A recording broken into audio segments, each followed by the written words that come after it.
After editing more than 350 videos for this channel since I started back in 2017, for the most part, I think for 99% of these videos, I've been using Final Cut Pro 10 to edit them. However, the cost of Final Cut Pro 10 is about $300, and I don't even want to calculate how much I've spent on plugins, on different add-ons and different things that I've purchased for this editing software. So what I'm trying to say is that it's expensive to get into editing. And some people don't want to spend that amount of money for an editing software. That's completely understandable. Some people are not even into editing that much. And here comes Movavi. Movavi Video Editor Plus is the software which I will be checking out in today's video, and Movavi was kind enough to sponsor today's video, asking me whether I would recommend this software to beginners and what I think about it. So that's exactly what I'm going to do in today's video. Before we get to the review itself, I want to give you a little bit information about the software. It is available both for PC and Mac, and if you want to try it out, it is linked in the description. There is a 7-day free trial in the description box down below. Now, if you do decide to buy it, there are 3 different price points which you can check out. There is a 1-year plan, a lifetime plan, and a lifetime plan with a little bit more add-ons included. So it's up to you to decide which one would work best for you. So make sure you click the link in the description, check out that free trial. And if you want to have a 20% discount from your purchase, use the code BTG21. You'll have 20% off of your total purchase. Now let's jump into the software itself and see what I think about it. So this is the interface of Movavi Video Editor Plus. As you can see, it's quite simple, but it's also very intuitive. And these videos tend to get very long, so try to focus only on the most important things you need to know about this software.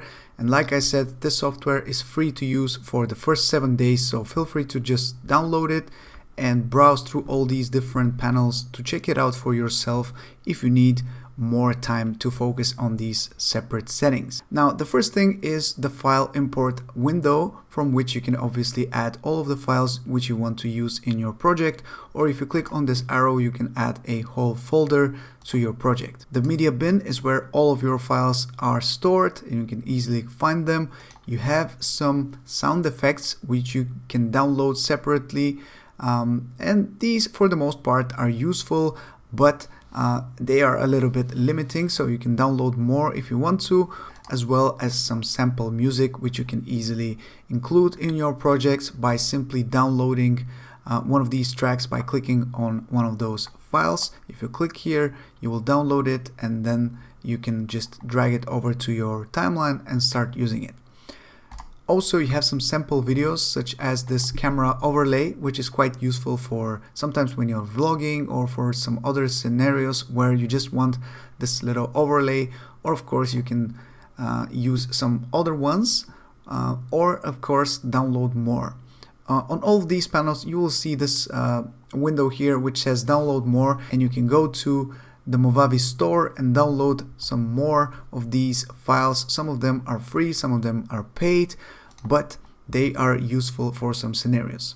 Here we have some backgrounds, and I like this one, for example. If you're a cooking channel, for example, and you want to list the ingredients of a recipe, you can use this as a background and just type some text here to showcase the recipe and the ingredients. And finally, we have these effect packages which you can download separately on Movavi's store, but all of them are bundled around a specific niche or specific subject.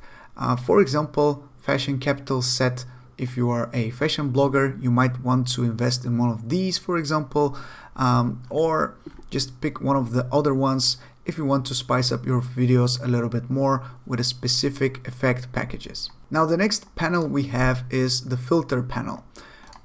We have so many different filters that you can add on top of your footage, such as the camera shake or some other CRT monitor effect. Nobody wants to see that, I'm sure, but you have so many different ones that you can use. Sometimes you really need to flip your footage horizontally or vertically, or you can reduce or magnify the fisheye effect of your footage. You have a lot of different ones to choose from. I personally like the light leak effect, which you can add easily on top of your videos, and you can easily just favorite one of these and find it afterwards a lot easier in the filter favorite tab. The next tab we have is the transitions tab.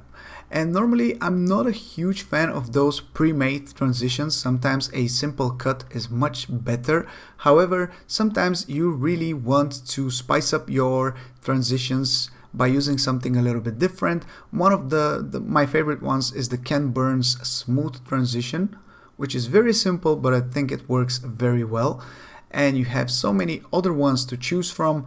Depending on what type of footage you are editing, feel free to use whichever transition you feel like it's going to work best for you. The next one is the titles panel, from which you can add a title to the beginning of your video, and some of them are really cool and smooth.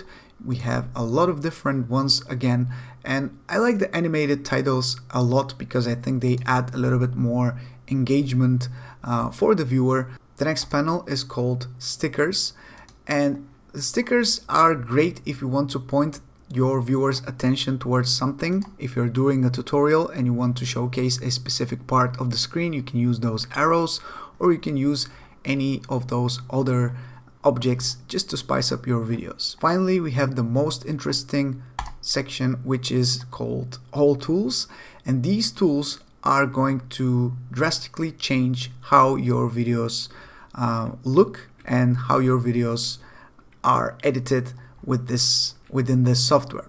So let's just go here very quickly and let me just add a file. I can use this window, or I can just drag one of these files right here. I think I'm going to use this one, and right here you will see it's a shot of me filming a friend of mine going through a large puddle of mud with his car, and the clip is pretty long and it's also very shaky, so we'll need to trim it. I think I will start from here. I'm just going to trim it by clicking on this split icon. I don't need this first part, so I can just delete it, and I will do the same for the ending where I want the clip to end. Maybe like here. Yeah, like here. And I don't need the second part, so I'm going to also delete it. Now I'm just going to zoom in a little bit so I can see a little bit better what's going on, and you will see the audio track and the video track. From here, what I want to do next is use this last panel that I mentioned and show you what you can do. So first we have the color adjustments, from where you have a lot of different choices how to enhance the look of your footage. You can use those auto contrast, auto saturation. If you're not very familiar with grading and editing your footage in that regard, you can use those pre-selected values, or you can just go to advanced and edit your footage with those sliders. For example, just to add a little bit more pop, I'll just decrease the highlights a little bit, not too much, and increase the shadows and add a little bit of contrast. For now, that's everything I need to do. Obviously, you can do a lot more with the hue, the temperature, and the tint. However, for this demonstration, we're not going to focus on that. But let's go to all tools again. You can crop and rotate the footage, which for now we don't really need to. You can add an overlay, which we also don't need for now, but you have that option. You can pan and zoom if you want to. We will add some stabilization because this footage is very, very shaky. So let's go to stabilization and click on stabilize. From here, you can use the default settings and or use the advanced settings a little bit if you want to. I think I'm just going to use the basic built-in settings, and I'm going to click on stabilize and wait until the clip is done. Now it should be stabilized already, so just click apply.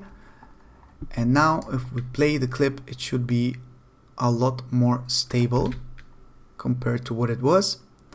And it's a little bit short. As you can see, it's only 2 seconds long because I shot it in 120 frames per second. I want it to be in slow motion, so we can go back to all tools just so we can see all of our choices and go to slow motion, from where I'm going to slow it down to 40%, and you will start seeing how this increases the length of the video.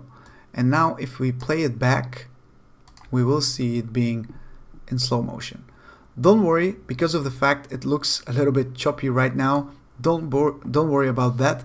It is choppy because I'm screen recording everything I do, and also because there is an option which you can enable if you want to see this in its full resolution. From playback, you can go and enable high resolution preview and check the difference it makes to the car, for example. We have a little pop-up saying that we might lose some performance because of that, but it's okay. And now we have a drastic difference in our preview. We're seeing the full quality of our video, and it looks very, very good.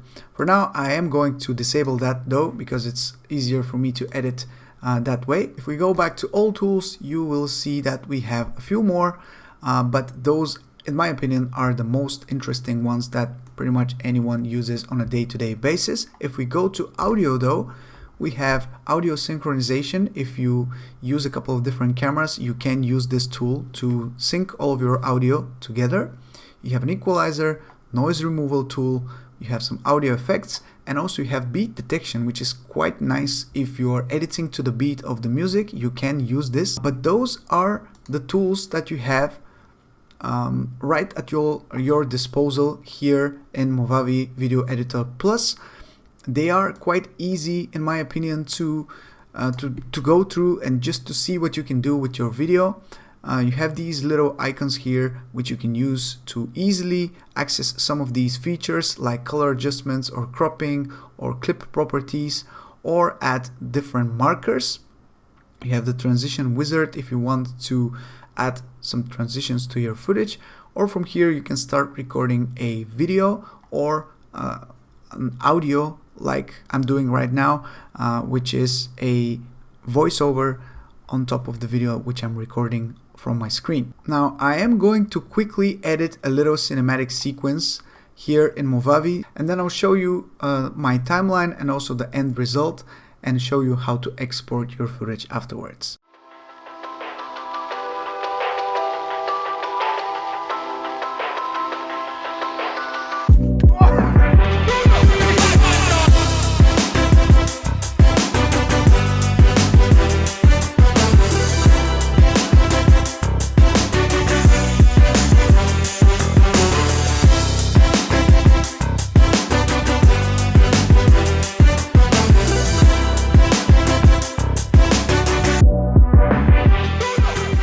So here it is, a very simple edit of some GoPro footage, some FPV drone footage, and some Sony a7 III footage combined into one cinematic sequence. As you can see, I've only added some transitions, some fade in, fade out transitions. I have applied a little bit of fade in and fade out for the audio. Nothing really hard to achieve, but I think for anyone who is just starting out with the editing, this is very, very easy and achievable. All you need to do is just select where you want to cut to your next clip, and that's pretty much it. You can always tweak your footage a little bit afterwards to color grade it or to do some sorts of effects, but I think for starting out, keeping it simple is the best way to go. And from here, all you're left to do is to hit that export button and select your output settings. So for the format, I advise you to use MP4. You can set a custom title and output folder for your project. And for quality, you have three options: good, high, and highest. But I advise you to hit the advanced button and select your video codec as H.264. Your resolution, whether it's going to be 1080p or 4K, you can set it to 16:9. I am going to choose 4K, 16:9, frame rate 29.97, bitrate VBR, which means a variable bitrate, but we're going to set the quality to the absolute highest. And then from then on, we are good to go. Press OK and select the start button, and our project is going to be saved in a couple of seconds. So my final thoughts on this software is that it is very intuitive, very easy to use. I do like the simplicity. However, I do still think it offers a lot of different settings that will help you get into editing if you're a beginner. So for the beginners, I think this software is great. And not only that, but the price point, I think it corresponds well to what you're actually getting. However, I do notice they are lacking some features which would have been great to be present in the software. Features which I must admit are a little bit more advanced. However, I would have been really happy to see features such as being able to add a custom LUT to your footage, for example, or other features such as speed ramping or maybe masking, or at least some basic versions of these features. It would have been great to see them in the software. However, I do hope they add them later down the line with software updates. So that's pretty much it. I do hope you enjoyed today's video. If you did, let me know by clicking on the like button and make sure you're subscribed to my channel for more videos like this one. This is Mike from Drone Supremacy. Thank you so much for watching. I'll catch you in the next one. Take care.